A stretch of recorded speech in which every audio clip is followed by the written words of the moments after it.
தொடக்க நூல் அதிகாரம் 15. இந்நிகழ்ச்சிகளுக்கு பின் ஆண்டவரின் வாக்கு ஆபிராமுக்கு ஒரு காட்சி வழியாக வந்து அறிவித்தது.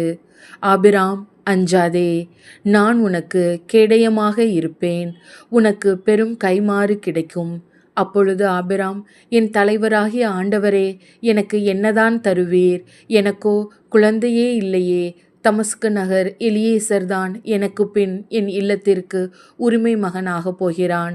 நீர் எனக்கு குழந்தை ஒன்றும் தராததால் என் வீட்டு அடிமை மகன் எனக்கு பின் உரிமையாளன் ஆகப் போகிறான் என்றார்.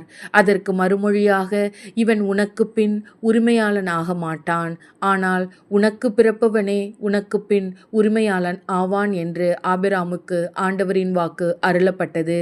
அப்பொழுது ஆண்டவர் ஆபிராமை வெளியே அழைத்து வந்து, வானத்தை நிமிர்ந்து பார், முடியுமானால் விண்மீன்களை எண்ணிப்பார், இவற்றைப் போலவே உன் வழிமரபினரும் இருப்பர் என்றார். ஆபிராம் ஆண்டவர் மீது நம்பிக்கை கொண்டார். அதை ஆண்டவர் அவருக்கு நீதியாக கருதினார். ஆண்டவர் ஆபிராமிடம், இந்நாட்டை உனக்கு உரிமை சொத்தாக அளிக்க உன்னை கல்தேயரின் ஊர் என்ற நகரிலிருந்து இங்கு அழைத்து வந்த ஆண்டவர் நானே என்றார். அதற்கு ஆபிராம், என் தலைவராகிய ஆண்டவரே, இதை நான் உரிமையாக்கிக் கொள்வேன் என்பதை எப்படி தெரிந்து கொள்வேன் என்றார்.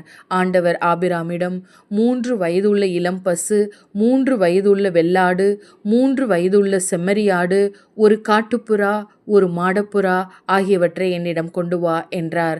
ஆபிராம் இவற்றையெல்லாம் அவரிடம் கொண்டு வந்து அவைகளை 2 கூறுகளாக வெட்டி ஒவ்வொரு பகுதியையும் அதற்கு இணையான பகுதிக்கு எதிரெதிரே வைத்தார். ஆனால் பறவைகளை அவர் வெட்டவில்லை. துண்டித்த உடல்களை பறவைகள் தின்ன வந்தபொழுது ஆபிராம் அவற்றை விரட்டிவிட்டார். கதிரவன் மறையும் நேரத்தில் ஆபிராமுக்கு ஆழ்ந்த உறக்கம் வந்தது. அச்சுறுத்தும் காரிருள் அவரை சூழ்ந்தது. ஆண்டவர் ஆபிராமிடம், நீ உறுதியாக தெரிந்து கொள்ள வேண்டியது, உன் வழிமரபினர் வேறொரு நாட்டிற்கு பிழைக்க செல்வர். அங்கே அவர்கள் 400 ஆண்டுகள் அடிமைகளாக கொடுமைப்படுத்தப்படுவர். அவர்கள் அடிமை வேலை செய்யும் நாட்டிற்கு தண்டனை தீர்ப்பு வழங்குவேன்.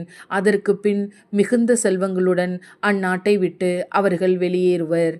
நீ மிகவும் முதிர்ந்த வயதில் அமைதியாக உன் மூதாதையரிடம் சென்ற பின் நல்லடக்கம் செய்யப்படுவாய். 4ஆம் தலைமுறையில் அவர்கள் இங்கே திரும்பி வருவர்.